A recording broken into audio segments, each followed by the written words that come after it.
Hi everybody, this is Linda Formicelli with The Renegade Writer, and I'm very excited to be doing a guest post today for Write to Done. I'm going to be talking about what I've been thinking about a lot, and I'm calling it intuitive freelancing. I get a lot of mentoring clients and emails from new writers who are asking for exact A to Z, don't leave anything out instructions on how they can do various things. How much should I charge for X? How can I set an hourly schedule that works for me? How should I organize my clips, and so on? And they just want to know exactly what to do, and they're going to do it.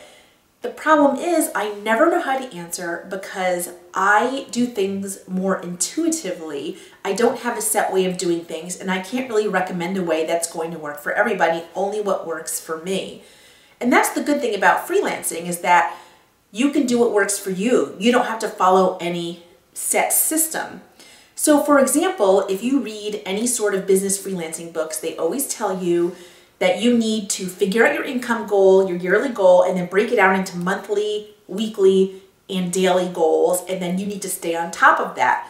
Well, that's never worked for me. I tried, I followed the instructions and I thought, I want to earn 6 figures. And I did this for years. I want to earn 6 figures because that is what you always hear about, the 6-figure writer. That's the golden thing that everybody wants. So I would set that goal, I would make monthly goals, and then I wouldn't do a single thing differently in order to reach that goal. And I eventually realized, it doesn't really matter to me. I don't really care if I make 6 figures. Now, I like to make a certain amount every year, about $70,000 working part-time.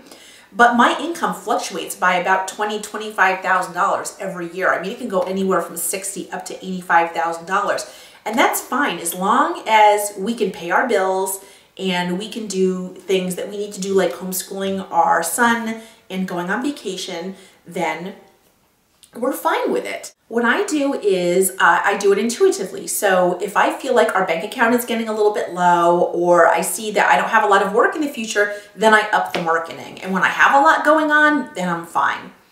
Another thing where this really stands out is with scheduling. I always get people coming to me and saying, I need a weekly schedule that goes hour by hour so I know what I'm doing every single hour of every single day in order to stay motivated.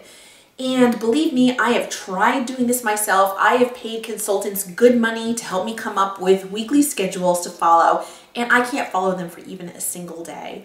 What I do now, and I realize I've been doing this for a long time, is I do what I'm most passionate about every minute of the day.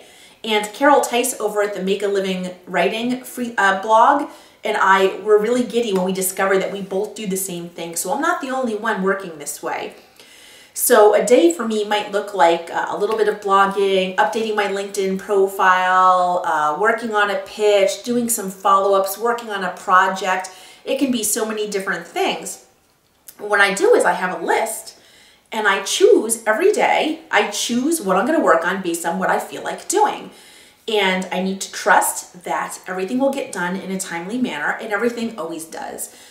I mean, if you are on a big deadline, then okay, you might need to do certain things at a certain time. But other than that, anything you do is going to get you closer to your freelance writing goal. So, if you're blogging at 10 and, doing LinkedIn at 11, does it really matter if you do them the other way around? No, it doesn't. And it's much more motivating to do things in the order that you want to do them instead of setting some schedule, some arbitrary schedule, and trying to stick to it for really no reason at all.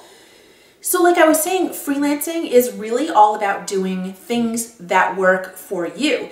And I understand that as a new freelancer, it's much more comforting to have somebody tell you, this is exactly the way you do it, and then you do it that way, and then you have success.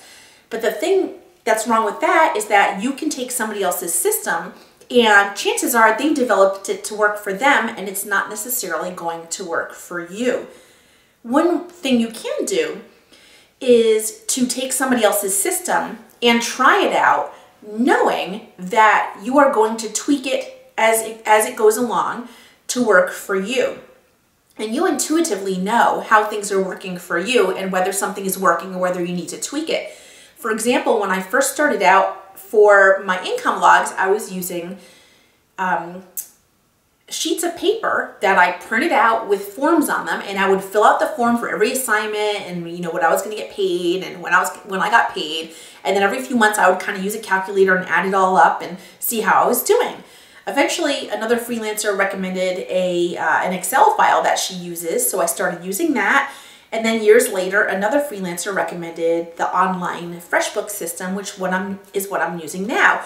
And these things sort of evolve as my business evolves, and I just use my intuition and my gut feeling to know what's working for me, what needs to change, and when I need to do something differently. So I may be using FreshBooks now, but in the future, if it's not working for me, I'm going to drop it and use what works for me, and it doesn't matter what works for anybody else.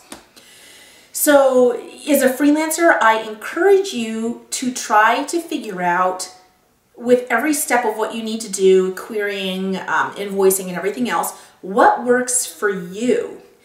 And use your gut and your intuition to decide, this is the schedule I want. This is what I need to charge. This is how I'm going to organize my clips, and so on. So please try it out. Leave a comment to let us know what you think and let us know how it went for you if you did try it out. And I really look forward to your comments. Thanks so much for listening. And thanks, Mary, for having me on the blog.